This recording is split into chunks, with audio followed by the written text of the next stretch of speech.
nimshukuru ndugu yangu mkubwa Raila Amolo Odinga kwa kunishika mkono na kuunganisha Kenya mzima, anisaidie kuweka Kenya pamoja, ndio tuweze kwa pamoja tukabiliane na changamoto za taifa letu la Kenya, tuweze kutekeleza mipango ya kilimo ili tupunguze gharama ya chakula na tupunguze gharama ya maisha. Tuungane, tutekeleze ile mipango ambayo itapatia vijana wa Kenya ajira. Tuondoe matatizo ya vijana wa taifa letu la Kenya. Tuungane, tuondoe ukabila katika uongozi wa taifa letu la Kenya. Ndio Kenya iunganike na tuweze kusukuma gurudumu ya kupeleka Kenya yetu mbele. Mimi nawashukuru viongozi wale wengine wote ambao tumekubaliana ya kwamba tunatembea pamoja.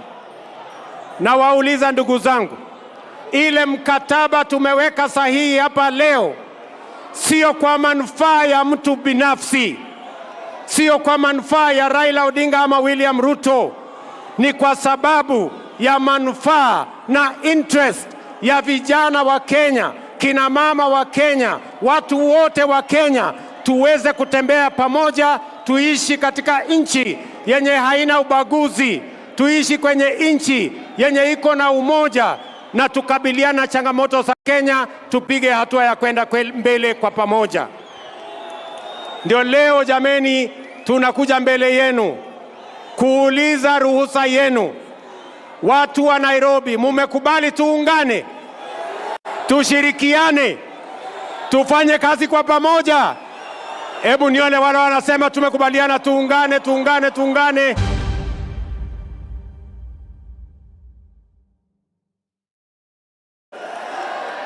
Leo tumeweka sahihi kwa mkataba ya kuleta ulewano, ya kuleta amani, ya kupigana na maadui ya Wakenya wote: ugonjwa, ujinga, umaskini na utawala mbaya, kidhuluma na kimabavu. Sawa sawa, mara hii tutatembea pamoja. Tumesema tunataka kuunganisha Wakenya wote wawe kama kitu kimoja, ili vijana waweze kupata ajira, gharama maisha irudi chini, bei ya unga irudi chini, kodi ya nyumba irudi chini. Sawa sawa, na matibabu vile vile imarishwe. Yale yote tuko tayari kushirikiana na serikali ili ifanyike kwa Wakenya wote pamoja. Kwa sababu haya ndio nimeweka sahihi siku ya leo. Sawa sawa. There's a good church. Hapo hakuna askari. Pale rais alikuwa last week, ameletea hiyo kanisa shida. Saa hii ndio kanisa iendelee iko GSU. Sasa wewe Canon ukimwalika hapa, ukuwe umefanya mpango na polisi hapa vile mtakuwa mkikaa baadaye. Na hiyo ndivyo Kenya sasa iko. Ameenda pale kanisani, amewachia kanisa tabu. Ati GSU wako pale na malori. Saa hii vijana wamekamatwa 38 because wameenda pale. Sasa that is no longer like a church now. Na ni huyo tu amekuja. Hiyo kanisa ya Mwai ilikuwa inaendelea vizuri sana. Because sasa mambo imeharibika. Ukienda kanisani unawachia hiyo kanisa tabu. So wewe Canon, wewe panga, ongea na Seki, Seki hawezi msikiza. Sijui utatuma nani amwalike hapa. Sasa wewe ndio vile utakaa. Maybe Gavana Lenku anaweza mwalika. Ukimleta hapa the other weekend uanze kupanga vile utakaa na GSU. Sababu sasa mambo inaharibika.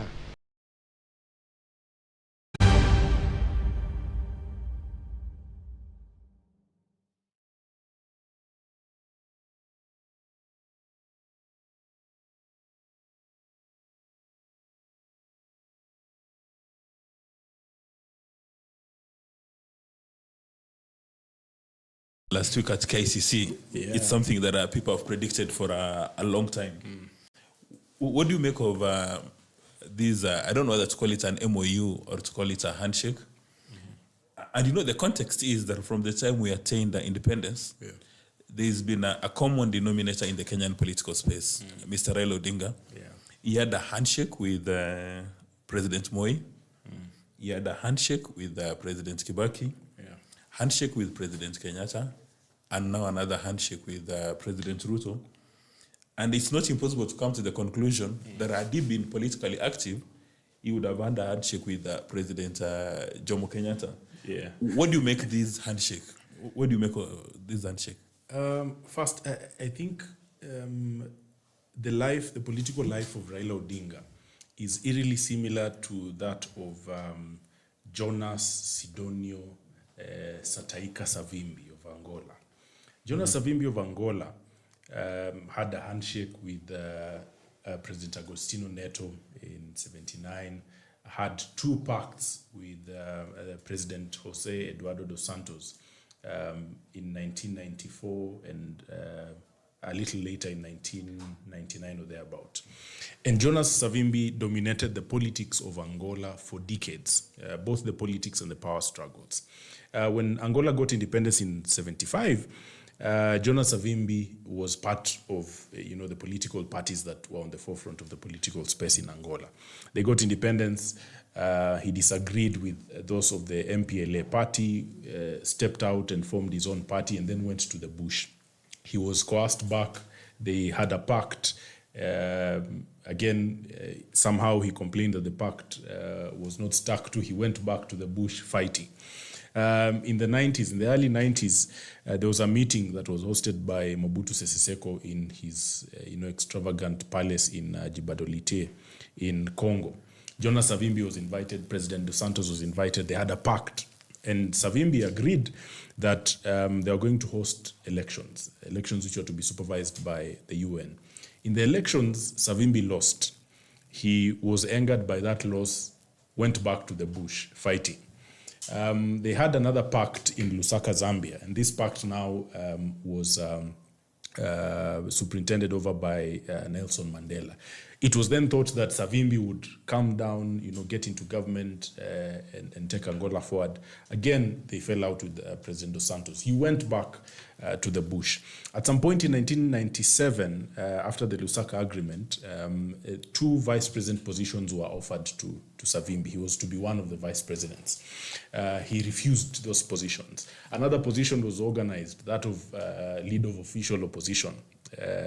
Again, he served in that position for, I think, a few months, resigned that position, went back to the bush, fighting all through. And it appears as though, just like Raila Odinga, Savimbi was the beacon of government and politics in Angola. And Raila Odinga has been that. The handshake, well, I think the only handshake that happened was with Moi, because I don't think that with Moi any money changed hands. I'm not aware. If it was, I may not have been very keen at the time. And it's unlikely that you will be aware, yes. Even if it's today. No. But you wouldn't know. In this day and age, we know how things operate. So the handshake that happened was probably the first and the last with Moi. These other ones with Kibaki, with Uhuru. In fact, Uhuru's was prominent. It was not a handshake. It was a hand check. And this one with William Ruto also has been a hand check. And Raila Odinga what is the difference between a handshake and handshake? Handshake involves hands. You're shaking hands. Mm-hmm. This is if I give you a check with an amount, I have handed you a check. So that is the difference. So you're suggesting that when Mr. Raila Odinga had a handshake with President Ruto a few days ago, and President Kenyatta, there was a monetary consideration. There was. They will not admit it. When Uhuru Kenyatta and Raila Odinga came out, they said, they sat in a meeting for hours. The story was that, they sat together, they were staring at each other, didn't know what to say to each other, had a whole flask of tea, And then eventually they decided that the country was bigger than themselves, and then they came out. So you're suggesting a check created an environment for a conversation? It's not the check that created the environment. It's the individual who created the environment. And I'm not saying the individual, meaning that Raila Odinga in himself created the environment, but he chanced upon the circumstances. He chanced upon what was happening in the country at the time. And going back to 2005, building up to 2007, there was a political tussle between the supporters of Raila Odinga and those of Kibaki. Flash forward to 2013 and 17, same scenario. So it is Raila Odinga chancing upon these situations that are created out of our general elections. So the check did not create the circumstances. The check was necessitated by the individual who was in the middle of those circumstances. And that's why I'm calling it a hand check. You know, men are of the opinion that while Mr. Raila Odinga runs for presidential elections, that in fact he's not ready to take responsibility. Yeah. Because power comes with responsibility. So he's actually happy to run for an election, the outcome, irrespective of the outcome, because he knows that on the worst case scenario, he will be number 2, and he can use the political capital to run for the handshake that you refer to as the handshake. Wouldn't a reasonable man come to the conclusion that Mr. Raila Odinga has been blackmailing presidents, that he has successfully blackmailed 4 presidents? Because we are told that the reason why you have these handshakes is because of our national interest, that we need to create political stability, we need to create economic stability. And people from the other side indicate that if you don't do that, then Mr. Raila has got capacity to create political instability and economic instability. Yeah. So that if you don't do the handshake, or if you don't do the handshake, then it can actually cause instability, either political or economic. And you can go to many other countries in our neighborhood where if the leaders do not agree that our national interests are supposed to be given preferential attention, then there is instability. So would you actually say, number one, that Mr. Raila Odinga actually runs to win? Because when he does his campaigns, and I've been around the block for a while, like for instance, during the last presidential campaign, President Ruto then did about 5 rallies on the last day. In fact, his last rally was somewhere in Kiambu, and the meeting ran to about 6 o'clock in the evening. The last minute when the campaigns are allowed. But what did Mr. Raila Odinga do? He only had 1 rally at Kasarani. And then the last mile message for President Ruto was very clear, that when I win, I'll work with Mr. Raila Odinga. Yeah. He reassured his supporters that in fact he's going to win. While Mr. Raila Odinga indicated that if I win, I will work. If I lose, I will still work. So he created a probability. Yeah. And because I'm a student of political communication, you cannot tell your voters that there's a probability of losing an election because you immediately create a disaffection among them. Even when he was going for AUC, there's some sycophants who organized for him a meeting at a place called the Bomas of Kenya. And then he also told people that there are 2 probabilities. Of course, we know there are 2 probabilities. You win or you lose. But when you tell your winners that there's a probability I'm going to lose, then people sit back and say, so if the candidate is not confident, why should we have confidence in him? Now, so it's the same thing that one can come to the conclusion that Mr. Raila Odinga doesn't run to win. He just wants to be number 2. And he knows he can blackmail literally anybody and everybody in Kenya because he's got political capital. And his voters are largely emotional and irrational. And it's the dream of every politician in Kenya to have emotional and irrational voters. It's the dream of every politician, as you've seen happened a few days in the US, where Donald Trump has got emotional and irrational voters, is now introducing tariffs. He places tariffs on the table, he pulls them out. which has created economic uncertainty, but people are making excuses for them. In other words, I'm saying that a good part of Kenyans were victim of the Stockholm syndrome. We have fallen in love with our captors, and Mr. Raila Odinga now purports to be the political messiah, is the one who is going to save us, while in fact is serving his selfish interests. That is true. And this is a bitter pill to swallow for those who consider themselves loyalists to Raila Odinga. There's a reason I began with the example from Angola of Jonas Savimbi. Jonas Savimbi had a stronghold. His stronghold was majorly, in fact, it was the only stronghold he had. It was in the region that was largely occupied by the Ovimbundu people. He was an Ovimbundu from Angola. And it is through that kind of demographic that Jonas Savimbi lay siege on every president. Well, there were two. Dos Santos served for very many years. But in every term of government, he lay siege on the governments of Angola. And we have seen this with Raila Odinga. And by the way, if you asked the United States, you asked South Africa, you asked a few other countries, say Russia, they will say Jonas Savimbi was a charismatic leader, he was a revolutionary, he was a Pan-Africanist, he was a nationalist. But if you asked Angolans, and especially those who are not from the Ovimbundu tribe, they will tell you Jonas Savimbi was a disruptive individual who it appears, didn't like the architecture of government as it was. And if you look at Raila Odinga's history right from when he was in Ford, you remember the elections, the disrupted elections in Thika. That is when now Raila Odinga was coming out of his shell, his political shell. And I think his disruptive journey began with the disruption of Ford Kenya.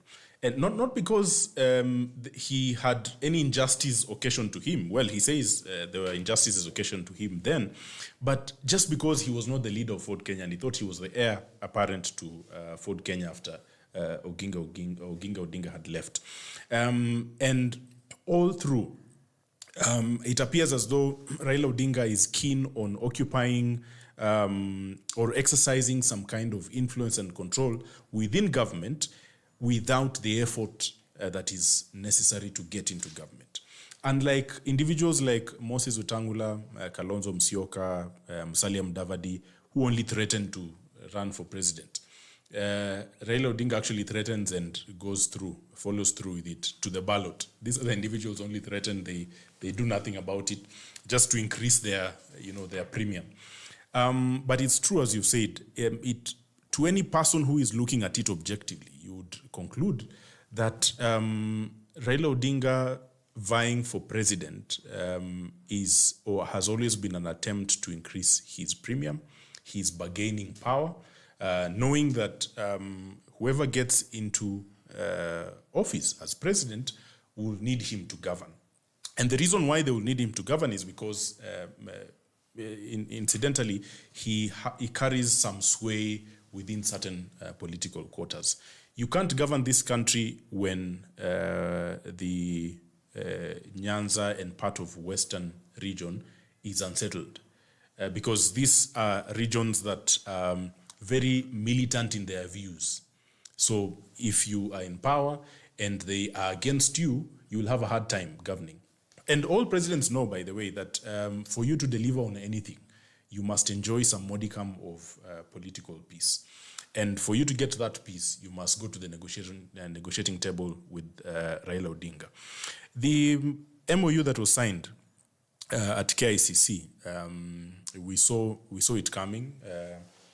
It presents nothing new. When the agreement, when William Ruto was now pushed to the end, and now he had to get to NADCO, and these groups had come together, they came up with a report. That report didn't present anything new beyond what William Ruto had been talking about. The only thing that maybe was new, and which now Kalonzo Musyoka has hung on to, is reparations in reparations towards victims of police brutality and victims of government excesses. That is the only new thing. The other things that have been tagged along in that NADCO report, including constitutional amendments, are things that William Ruto has also been crying about. William Ruto has been after amending the constitution for the longest period. Even when we were talking about BBI, he only opposed BBI because he had to be on a different side than the side that Uhuru Kenyatta and Raila Odinga occupied. But he's after amending the constitution. Raila Odinga is after amending the constitution. Not because amending the constitution gives us a better country, but amending the constitution to the current political class, Raila Odinga included, gives them a better platform to share resources at the national level. You hear them talking about the national cake. And to mobilize. Yeah, and to mobilize. You hear them talking about the national cake. The national cake has nothing to do with the nation. It's what will be shared amongst which individuals.